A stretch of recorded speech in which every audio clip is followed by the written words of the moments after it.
Bonjour à tous, c'est Jean-Luc Haut sur sa chaîne YouTube. Aujourd'hui, nous allons parler de la Grèce qui signe un accord pour 20 chasseurs F-35A.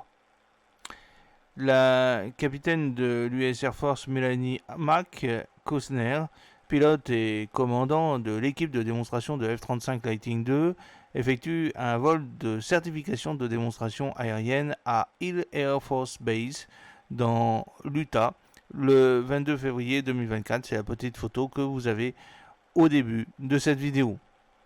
Une fois certifié comme commandant de la 388e Fighter Wing, le pilote de l'équipe de démonstration du F-35 doit suivre le cours de la formation au vol héritage de l'Air Combat Command.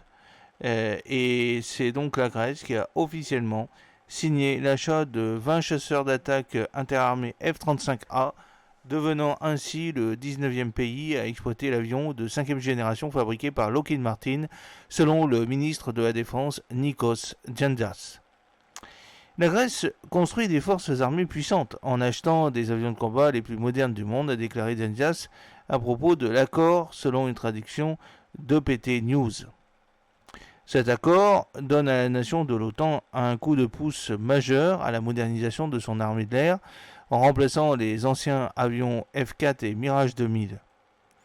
En janvier, la Grèce a été autorisée par le département d'État américain à acheter jusqu'à 40 variantes de décollage et d'atterrissage conventionnel F-35A pour un montant estimé à 8,6 milliards de dollars.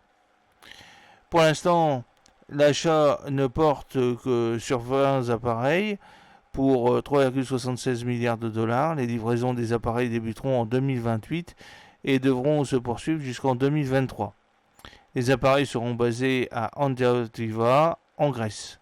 Depuis plusieurs décennies, l'armée de l'air hellénique est notre partenaire et c'est un honneur pour nous de poursuivre cette relation avec la Grèce qui devient la 19e nation à rejoindre le programme F-35, a déclaré Bridget Lauderdale, qui est vice-présidente et directrice générale du programme F-35 de Lockheed, dans un communiqué de presse.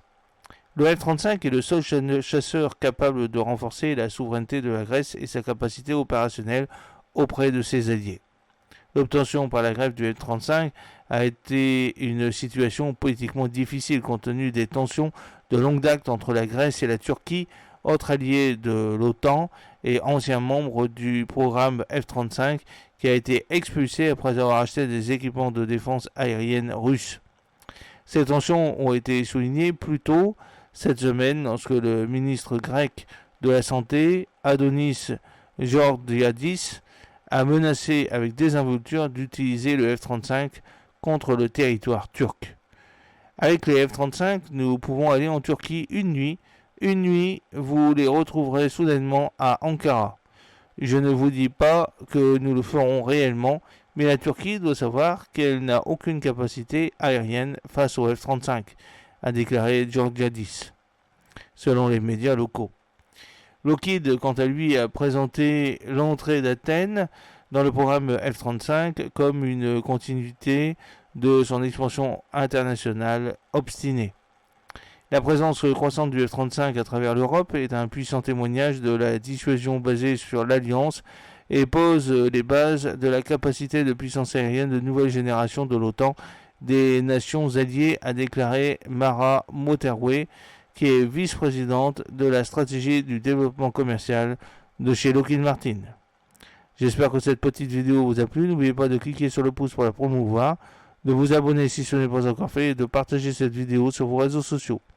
A très bientôt, fidèlement, Jean-Luc Haut.